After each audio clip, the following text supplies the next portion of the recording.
Impeachment complaint number 3 at number 4, mas mabigat, mas matindi compare dun sa impeachment 1 na hindi tinanggap ng Committee on Justice sa Kongreso dahil wala pa sa o paglabag sa 1-year bar rule.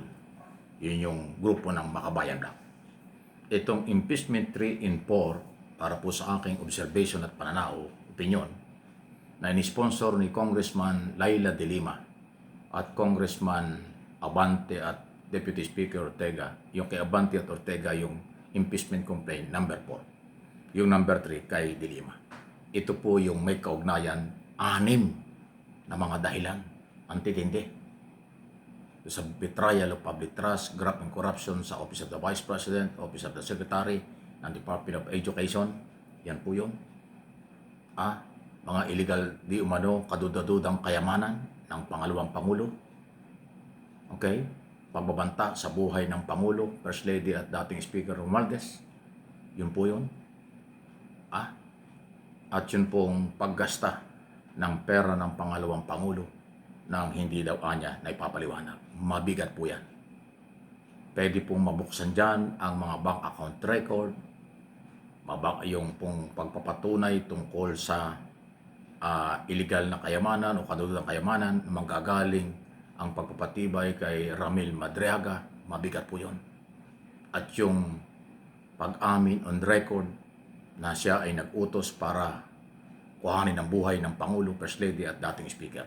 Napakabigat po niya. Hindi pang karaniwan yan. Krimen kasi ang pagbabanta. Okay? At korupsyon ang paglustay ng pera. Yan ang paniniwala ng kampo ng mga complainant. So, matindi po yan.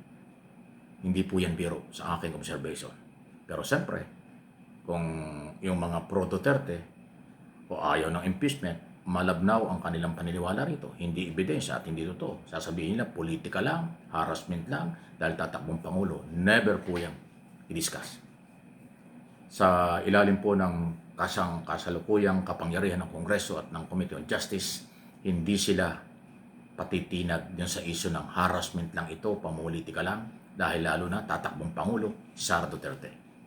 Hindi po uubra yung gimmick na yan, dahil walang pakialam ang Kongreso kung ano ang ambisyon ni Sara sa 2028 kung kinakailangan. Inunahan lang yan para masaywar itong impeachment na ito sa aking observation. Dahil pag na-impeach si Sara Duterte, tanggal na siya, ban pa siya sa politika. Lahat ng gusto niyang takbuhin, hindi na pwede. Bawal po. Yan ang kaparusahan ng impeachment. Tanggal sa posisyon at bawal ang tumakbo sa kahit anong posisyon. Kaya kahit nagdeklara pa siya na siya'y tatakbo, baliwala yun pag siya'y na-impeach. Yun po ang kaparusahan ng impeachment. So kailangan si Sara ay makipag-coordinate sa Committee on Justice. Pag ipinatawag siya, dapat humarap siya. Dahil siya lang ang makapagpapaliwanag ng mga akusasyon laban sa kanya. Hindi abogado. Hindi tatanggapin ng komite na abogado lang. Kailangan si Sara ay humarap at magpaliwanag ng maayos, huwag dadaanin sa galit, huwag dadaanin sa taray, huwag dadaanin sa tapang. Bawat tanong ng congressman kanyang sagutin. Bawat akusasyon at paratang at ebidensya ng mga complainant dapat niyang sagutin.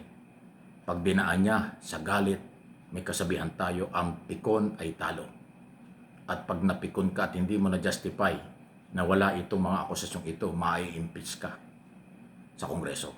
At pag na-impeach ka sa Kongreso, itatrial sa Senado. Pagdating sa Senado, uulitin yan. Kung ano yung itinanong ng komite, kung ano yung paratang ng mga complainant, yan din yung tatalakayin sa impeachment court pag umabot doon. So, hindi pwedeng sabihin, hindi ka na lang haharap sa Kongreso, sa Senado ka na lang. So, ibig sabihin, mai-impeach ka sa Kongreso. Hindi mo rin pwedeng sabihin, hindi na ako haharap dyan, pamumulitika lang yan. Ayaw lang niya akong patakbuhin presidente, pinipigilan ako maging presidente. Hindi po yung katanggap-tanggap. Dahil mayroong proseso under the law. Ang impeachment process ay sinasabi ng saligang batas. 1987 Constitution. Yun po yun. Dadaan sa Kongreso, pagkatapos sa Kongreso, sa impeachment court pag nakarating doon sa article of impeachment. Yan ang proseso. Yung proseso ay dapat sundin, hindi pwedeng hindi. Hindi pwedeng i-shortcut. Kung sanay sila sa shortcut operation o ilagay sa kanila yung ang kapangyarihan ng batas, hindi pwede yun. Sa isang demokratikong bansa at sa ating Kongreso at Senado bilang mga institusyon, susundin nila kung ano ang sinasabi ng batas.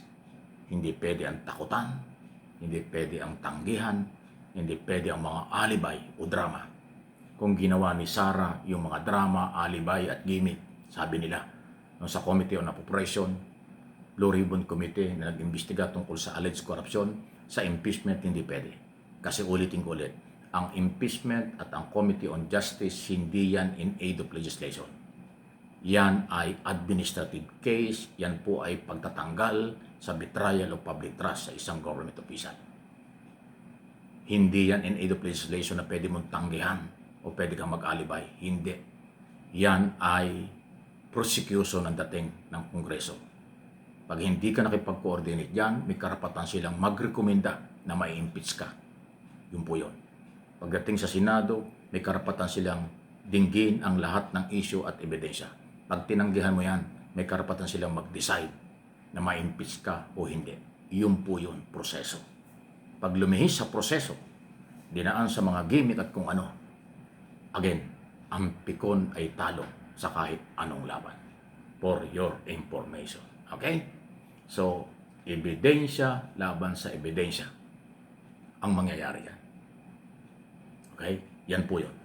So, ating pakinggan, ating bantayan, ating alamin ang mga mangyayari. Huwag kayong palinlang sa mga propagandang politika lang ito. Huwag kayong palinlang sa mga propagandang harassment lang ito. Ang pagpapatupad ng batas ang tamang proseso. Hindi yan harassment. Okay? No one is above the law. Lagi natin sinasabi yan. Ignorance of the law excuses no one. Alam ko namang alam ni Sara Duterte dahil yan ay abogada. Diba? Nag-aaral ng batas. Okay? Kahit yung mga ibang testigo o kahit yung ibang staff ng Office of the Vice President, mga staff at testigo na galing sa Department of Education ng panahon yon, hindi rin makakatanggi pag inimbitahan ng Committee on Justice at saka ng Impeachment Court.